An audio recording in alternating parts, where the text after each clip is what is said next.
अस्सलाम वालेकुम my YouTube family, कैसे हैं आप सब लोग। उम्मीद है कि आप सब लोग बिल्कुल ठीक ठाक होंगे, बहुत ज़्यादा अच्छे होंगे और बहुत ज़्यादा खुश होंगे।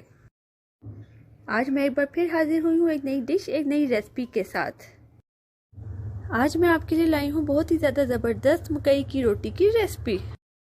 आज मैं आपको बहुत ही ज़्यादा आसान तरीके से बताऊँगी कि मकई की रोटी को आप इजीली घर में कैसे तैयार कर सकते हैं। मैंने पहले आपको साग की रेसिपी बताई थी और कहा था कि मैं आपको मकई की रोटी बनाना सिखाऊंगी, क्योंकि मकई की रोटी जो है साग के साथ खाना लोग बहुत ज़्यादा पसंद करते हैं। यहाँ मैंने मकई का आटा 2 कप लिया है। अब मैं उसे नीम गर्म पानी से गूंदूंगी। साथ साथ पानी डालते जाना है और साथ साथ आटा इस तरीके से गूंदते जाना है। जितने आटे की आपने रोटी बनानी है उतना ही आटा आपने गूंदना है और इसको हाथों की मदद से अच्छे तरीके से आपने मसलना है, ताकि जो आपकी रोटी है वो अच्छी बने। जितना अच्छा आप आटा गूंदेंगे उतनी ही अच्छी आपकी रोटी बनेगी और टूटेगी भी नहीं। ये देखिए जी, मैंने हाथों की मदद से इसको अच्छे तरीके से मसल लिया है।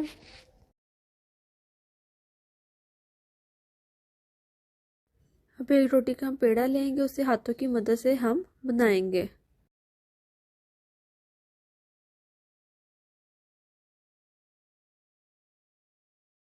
रोटी को हम हाथों की मदद से ही इस तरीके से बड़ा करेंगे। ये देखिए, जब जो रोटी है वो बड़ी हो चुकी है, अब हम इसे तवे पे डालेंगे। ये देखिए जी, कितनी प्यारी रोटी बनी है, गोल मटोल सी।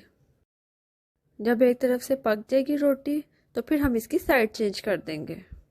तवे को पहले मैंने ऑयल से हल्का सा ग्रीस किया था और इसके बाद मैंने इस पर रोटी डाली है। ये देखिए जी, एक तरफ से रोटी हो गई है, मैंने इसकी साइड चेंज कर दी है।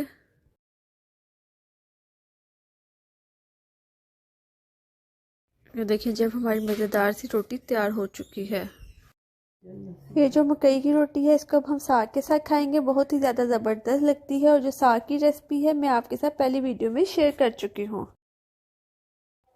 आप मकई की रोटी ज़रूर ट्राई कीजिएगा और साग के साथ एंजॉय करिएगा। और फिर मुझे लाजमी बताइएगा कि आपको मेरी ये आज की रेसिपी कैसी लगी है। आई होप आपको मेरी ये आज की रेसिपी बहुत ज़्यादा पसंद आई होगी। अगर आप मेरे चैनल पर नए हैं तो मेरे चैनल को सब्सक्राइब कर दें और मेरी वीडियो अच्छी लगे तो मेरी वीडियो को लाइक और शेयर करना बिल्कुल मत भूलिएगा। Thank you.